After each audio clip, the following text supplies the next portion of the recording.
Good evening. Tonight, breaking news as the global balance of power undergoes a seismic shift. Today's top story, a significant shift in the global economic landscape as new data reveals changing fortunes for the world's leading powers.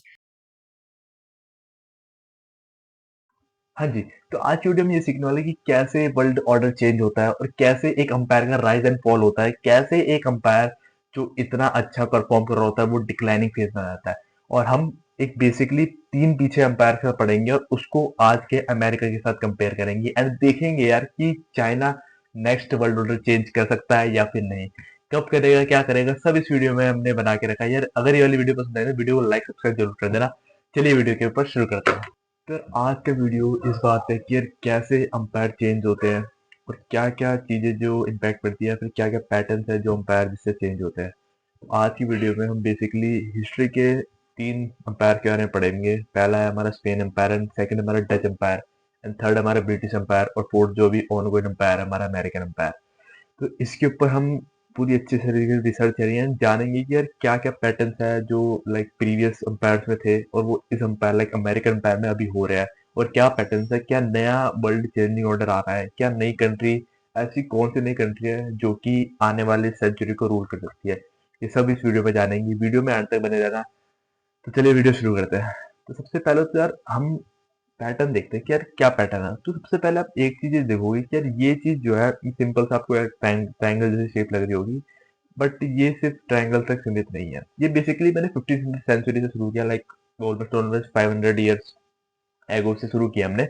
अब उसमें सबसे पहले हमने क्या देखा कि जो Dutch umpire है, लाइक सॉरी स्पेन अंपायर है सबसे पहले, तो उसका एक रिपीटेड पैटर्न दिख रहा है भाई कि यार सबसे पहले राइज होता है, टॉप मारता है, डाउन आता है। फिर दूसरा अंपायर है डच अंपायर, टॉप मारता है, डाउन आता है। ब्रिटिश अंपायर टॉप मारता है, डाउन आता है। अमेरिकन अंपायर है। अब इनमें आप एक और चीज देखोगे कि यार जब ये जो अंपायर, जो पहला वाला अंपायर लाइक स्पेन के केस में स्पेन वाला जो अंपायर है वो जब डाउनवर्ड आ रहा था तो एक नई पावर का राइज हो रहा था यहाँ पे डच अंपायर का। ये चीज आप लोग देख रहे होंगे, हर पैटर्न में नोटिस है। ठीक है। अब जैसे ही डच अंपायर का फॉल आ रहा था वैसे ही ब्रिटिश अंपायर का राइज आ रहा था। जैसे ही ब्रिटिश अंपायर का फॉल आ रहा था अराउंड वर्ल्ड वॉर 1 के बाद जो ब्रिटिश अंपायर का फॉल आने लगा है, world war 1 and world war 2 के बाद जो ब्रिटिश अंपायर का फॉल लगा उसमें क्या अमेरिका भी धीरे धीरे कैप्चर वर्ल्ड कैप्चर कर रहा था। तो ये चीज एक हमने नोटिस करी कि यार ये चीज होती आ रही है। नेक्स्ट देख, सबसे पहले तो हम शुरू करते हैं स्पेन के अंपायर से। स्पेन ने जो अंपायर था, स्पेनिश अंपायर हमारा, उसमें क्या क्या ऐसी चीजें थी जो आज के टाइम पे हो रही है, या फिर ऐसी क्या क्या चीजें थी। प्लस हम सीधा पॉइंटर पकड़ते हैं कि यार क्या पॉइंटर थे जिसकी वजह से Spain like was going declining. Okay. सबसे पहले तो जो रीजन थी वो थी कि यार मिलिट्री में ओवर स्पेंड कर रहे थे लोग, मतलब मिलिट्री पावर में खर्चे दबाई कर रहे थे। जैसे आप लोग आज के टाइम पे देख रहे होंगे कि यार अमेरिका कर रहा है। एक रिपोर्ट आई थी, इट वाज लाइक कि यार जो अमेरिका में मिलिट्री स्पेंड है like it was around like 35 से 40% जो टोटल जितना भी हमारा मिलिट्री में खर्चा होता है वो अमेरिका करता है अकेला, और रेस्ट ऑफ द वर्ल्ड बाकी बची हुई परसेंटेज करती है। तो स्पेनिश एम्पायर में भी हमने एक कॉमन चीज देखी थी यार, वो भी मिलिट्री में बहुत ज्यादा खर्चे कर रहे थे अपने टाइम के ऊपर। ठीक है। और इससे पहले क्या थी कि डेट टू जीडीपी रेशो, चलो इनकी तो डेट टू जीडीपी रेशो तब भी हमारी अराउंड 60% है, लेकिन जो अमेरिका की इस टाइम चल रही है वो अराउंड 100% से भी अब चल रही है। तो उनका जितना डेट है जीडीपी से ही ज्यादा उनका डेट भरा पड़ा है उनके ऊपर। And it is basically external and internal debt दोनों को मिला के भरा हुआ है। एक्सटर्नल डेट जो कि उसका बहुत ज्यादा एक मेजर हिस्सा है। ठीक है। एंड जो और तीसरी जो चीज है, ये चीज मैंने तीनों जब मैं इसको रिसर्च कर रहा था, जब ये पीपीटी बनाई थी मैंने, तो मैं क्या चीज देख रहा था कि ये एक चीज जो है इसमें सबसे ज्यादा कॉमन है कि करेंसी की डिवैल्यू हो रही थी, मतलब करेंसी डाउन जा रही थी, डिक्लाइनिंग फेज में थी currency. And this is because इसमें एक चीज थी कि यार सबसे पहले उन्होंने डोमिनेट किया वर्ल्ड ट्रेड को, जब लाइक क्लिक किया वर्ल्ड को कि यार अब ये बहुत ज्यादा डोमिनेट कर रहा है, अब हमें इनको नहीं रखना है लाइक वर्ल्ड की ट्रेडिंग करेंसी में। तो इन्होंने क्या किया, धीरे धीरे अल्टरनेटिव लाने लग गए स्पेनिश करेंसी के। लाइक एक सिल्वर भी अल्टरनेटिव था इसका, लाइक सिल्वर के प्राइस इतने ज्यादा बढ़ गई थी कि इसकी वैल्यू जीरो हो गई थी। लाइक आज के टाइम पे आप देख रहे होंगे कि यार गोल्ड से पहले अमेरिका ने पहले बाउंड कर रखा था अपनी करेंसी को गोल्ड से, देन गोल्ड के प्राइस अप गए एंड देन उन्होंने क्या हो गया, डिस्कनेक्ट कर दिया गोल्ड को अपने प्राइस से। तो वही चीज स्पेनिश एम्पायर में भी हुई थी, जो हमारे 1500 से 1700 तक के टाइम पे, कि इनका सिल्वर की वजह से इनकी करेंसी बहुत ज्यादा डीवैल्यू हो गई थी। और मल्टीपल बैंक करेंसी भी देखी गई थी। जैसे हम जैसे अभी जानते हैं कि 2008 जो फाइनेंशियल क्राइसिस था यूएस का, और वैसे ही इनमें भी स्पेनिश एम्पायर में मल्टीपल टाइम्स 3 टाइम्स लिखा हुआ है 1557 में, 1596 में एंड 1607 में, मल्टीपल टाइम्स में इनका जो बैंक हुई। तो अब क्या आपको ब्रॉडर आइडिया मिल रहा है कि क्या हो रहा है, मतलब कि जो पॉइंटर मैंने बताया क्या वो आप रिलेट कर पा रहे हो आज के अमेरिकन इकोनॉमी से, कि या अमेरिकन इकोनॉमी डाउन जा रही है, अभी क्या हो रहा है वो सब चीजें। चलो डच एम्पायर में पढ़ते हैं। अब डच एम्पायर का भी ये जो मैंने एक चीज आपको पहले बताया कि यार करेंसी जो डिवैल्यू होती है, मतलब जब वर्ल्ड को क्लिक करता है ना कि यार ये बहुत ज्यादा डोमिनेट कर रहा है वर्ल्ड ट्रेड को, तब वर्ल्ड उसे नीचे गिराने में लग जाती है। जैसे अभी डॉलर के साथ उधर डी डॉलराइजेशन हो रहा है, like China Russia and BRICS जो नेशन है हमारे, वो सब मिलके अपनी एक नई करेंसी बना रहे हैं ताकि हम डॉलर के ऊपर डिपेंडेंसी हटा सके, और अपने इंडिविजुअल लेवल पे भी इंडिया एंड बाकी और कंट्रीज भी इस पर लगी हुई है कि हम डॉलर से अपनी डिपेंडेंसी हटा लें। तो डच एम्पायर में भी आप देखोगे कि यार बहुत ज्यादा डोमिनेंस हो गया था वर्ल्ड ट्रेड का, डच एम्पायर का अराउंड 1700 से 1875 तक हो गया था हमारा। तो डच एम्पायर का बहुत ज्यादा डोमिनेंस हो गया था, उसकी वजह से इनका भी एक डिक्लाइन आया। अब ये कुछ चीजें मैं आपको दिखाता हूँ कि यार करेंसी क्राइसिस, जैसे मैंने आपको बताया था कि करेंसी क्राइसिस जो कि कॉमन है इन तीनों में, जो कि डॉलर में आ सकता है आने वाले टाइम पे, बिकॉज लोग एलिमिनेट कर रहे हैं डॉलर को, है ना। धीरे धीरे आप लोग देख रहे होंगे अपने आसपास भी कि यार डी डॉलराइजेशन की बातें चल रही है, एंड डॉलर्स को हम वर्ल्ड ट्रेड से थोड़ा कम डिपेंडेंसी कम करना चाहते हैं, ऐसा नहीं एलिमिनेट करना चाहते हैं, बट डिपेंडेंसी बहुत ज्यादा कम करना चाहते हैं। तो यही चीज मल्टीपल अंपायर से भी हो रही थी। अब ब्रिटिश अंपायर को भी थोड़ा पढ़ लेते हैं। ब्रिटिश अंपायर का तो यार देखो, क्या हमने अपनी हिस्ट्री बुक्स में ही पढ़ा कि यार ब्रिटिशर लाइक इंडिया में आए थे, जो लोग इंडिया से आए, तो ब्रिटिश जो लोग थे वो इंडिया में कैसे कैसे आए थे और कैसी कैसी चीजें करी थी उन्होंने, तो ये सब चीजें तो हमने हिस्ट्री में पढ़ी हो, तो आप थोड़ा अच्छे से और रिलेट कर पाओगे। तो क्या हुआ था, तो वर्ल्ड वॉर वन के बाद, अराउंड वर्ल्ड वॉर वन के बाद, तो पता नहीं कब थी, ठीक है, तो वर्ल्ड वॉर वन के बाद जो है थोड़ा ब्रिटिश का डिक्लाइन शुरू हो गया था, और उसी टाइम पे अमेरिका ने अपना अपर सर्किट मारा था, like America was rising and the British was declining. And 2000 world war two में ये क्या हुआ, ये पूरी तरीके से अमेरिका ने डोमिनेट कर लिया। तो ये वही चीज है, इसमें भी वही चीज थी कि डीवैल्यू हो रही थी उनकी करेंसी, जो पाउंड करेंसी है ब्रिटिश की वो डीवैल्यू हो रही थी, लाइक इकोनॉमी में डाउन ट्रेंड आया था कि मैन्युफैक्चरिंग से अपना शेयर लॉस कर रहे थे, वर्ल्ड ट्रेड से अपना शेयर लॉस कर रहे थे, ये सब चीजें थी। तो ये सब चीजें कॉमन होती है किसी भी क्रैश में, अगर कोई क्रैश आने वाला होता है तो चलिए अगले में चलते हैं। अब देखते हैं कि यार क्या अमेरिका इस टाइम पे क्या पोजीशन है अमेरिका की। अमेरिका एक तो पता ही होगा आपको, ब्रिटेन वुड सिस्टम लाया था, उससे लाइक हटा, लाइक उसने सऊदी अरेबिया से कुछ डील्स कर ली थी, लाइक साउथ साउथ ही उससे लाइक जो जिनके पास ऑयल प्रेजेंट था उनसे एक डील कर ली थी, जिसकी वजह से वो जो ऑयल में जो डील है ओनली वो डॉलर में ही ले रहे थे, मतलब अगर किसी को ऑयल खरीदना थे तो उनको डॉलर आके देना पड़ रहा था, वो अपनी करेंसी में नहीं खरीद सकते थे। तो ये चीज वो लाए कि यार डॉलर का डोमिनेंस बढ़े। और क्या मैन्युफैक्चरिंग में भी बहुत ज्यादा, जब इंडस्ट्रियल रेवोल्यूशन आया था तब मैन्युफैक्चरिंग में भी अमेरिका बहुत आगे था। एंड मिलिट्री सुपरमेसी तुम्हें पता ही है कि क्या सबसे ज्यादा अच्छी मिलिट्री जो अमेरिका की इस टाइम पे है।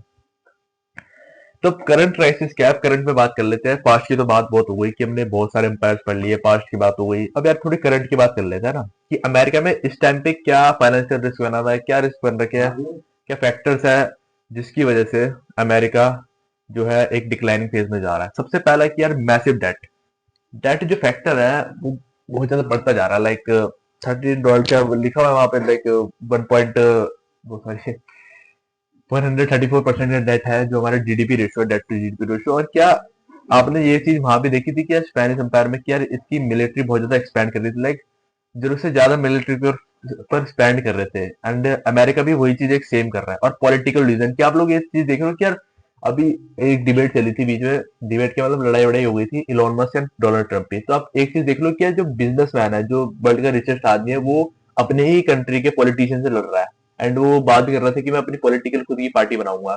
एंड इंटरनल कॉन्फ्लिक्ट भी बहुत हो रहे हैं अमेरिका के अंदर आजकल, लाइक एक दो अलग बंदे बन गए, एक डोनाल्ड ट्रंप के सपोर्टर है, कांग्रेस होती है, और एक क्या होता है डेमोक्रेटिक पार्टी होती है। तो इन दोनों के अलग अलग लाइक एक ग्रुप ऑफ पीपल हो गया है जो आगे जाके इंटरनल कॉन्फ्लिक्ट करा सकते हैं हमारे अमेरिका के अंदर। ठीक, कुछ चीजें और तो पता ही है, जो डी डॉलराइजेशन की मैं बात कर रहा था जिन जैसे, वो भी एक रीजन हो सकता है। अब हम चलते हैं यार कि next like world order change होगा तो नई कंट्री कौन सी आ सकती है जो कि वर्ल्ड को डोमिनेट कर सकती है। अब यही बीच में जब डॉलर का डिक्लाइन आ रहा, तो एक हमें कंट्री दिख रही है जो कि है चाइना, जो ग्रो कर रही है। क्या आपने वो चीज देखी थी जब स्पेनिश एम्पायर का डिक्लाइन आ रहा था, तब डच एम्पायर उठ रहा था, जब डच एम्पायर का डिक्लाइन आ रहा था तब ब्रिटिश एम्पायर उठ रहा था, जब ब्रिटिश एम्पायर का डिक्लाइन आ रहा था तब अमेरिका बहुत ज्यादा आगे जाता। तो यही कंडीशन अब जो हमारी चाइना के साथ हो रही है, बिकॉज चाइना, सबको पता है कि मैन्युफैक्चरिंग में अराउंड वन थर्ड से हल्का फुल्का कम, तो ग्लोबल मैन्युफैक्चरिंग ट्रेड में हमारा कंट्रीब्यूट करता है चाइना। तो यार, अब देखो मैं कुछ आपको एक लाइक कंपैरिजन दिखाता हूँ यूएस एंड चाइना का। सबसे पहले देखना है कि जीडीपी ग्रोथ, तो ऑब्वियसली चाइना की जीडीपी ग्रोथ बहुत ज्यादा है, यूएस से इट वाज अराउंड मतलब डबल से भी ज्यादा है, ऑलमोस्ट ऑलमोस्ट डबल है। एंड मैन्युफैक्चरिंग में भी इनका शेयर ज्यादा है, लाइक अराउंड 30% का शेयर है जो मैं बता रहा था आपको, एंड 16% का यूएसए का। पेटेंट पेटेंट बेसिकली उसके लिए लेते हैं, अगर कोई नई चीज इन्वेंट की होती है तो उसमें पेटेंट लगता है आपका, कि यार पेटेंट लगा के आप उसको रिजर्व कर सकते हो, तो उसमें भी जो हमारा चाइना आ गया है अमेरिका से। एंड ट्रेड शेयर तो पता ही है सबको कि यार चाइना कितना आ गया ट्रेड शेयर पे। और एक और चीज है जो रिस्क कैटेगरी में आ जाती है, कि यार जो debt to GDP ratio America का बहुत ज्यादा है एज कम्पेयर टू चाइना। तो ये जो है एक लाइक यूएसए को एक थोड़े कमजोर एज में दे देता है, चाइना को एक स्ट्रॉन्ग एज दे देता है कि क्या चाइना नेक्स्ट वर्ल्ड लीडर हो सकता है या फिर नहीं। तब कुछ हम पैटर्न देख लेते हैं, यार पैटर्न क्या होते हैं जो अंपायर अगर फॉल होते हैं, वही पैटर्न क्या, वही चीज मैं जो आपको समझा रहा हूँ वही चीज है वो, बस उसने एक अलग थोड़ी सी छोटी फॉर्मेट में दे दिया आपको। सबसे पहले क्या होता है, मिलिट्री ओवरस्ट्रेच जाती है अमेरिका की। जैसे मैंने अभी आपको रिपोर्ट बताई थी कि क्या होता था कि वन थर्ड जो जो टोटल स्पेंडिंग होती है मिलिट्री में, उसका वन थर्ड अमेरिका करता है, मतलब बाकी रेस्ट ऑफ द वर्ल्ड करता है। इसके ऊपर कॉन्फ्लिक्ट उठे थे बहुत ज्यादा कि यार हम इतने ज्यादा कर रहे हैं, तुम लोग भी बढ़ाओ अपना। तो ब्रिटिश ने शायद यूरोप ने शायद थोड़ा बढ़ाया था स्पेंडिंग। तो सबसे पहले क्या होता है, मिलिट्री ओवर स्ट्रेच होती है, उसके बाद डेट क्राइसिस। वही चीज हो रही थी पहले मिलिट्री ओवर स्ट्रेच हो रही थी कि यार like they are spending hell lot of amount money in military, and अब क्या कर रहे हैं कि यार ये डेट क्राइसिस, वही चीज की मैंने जो बताया था कि यार जो उनका डेट है वो जीडी से भी ज्यादा है।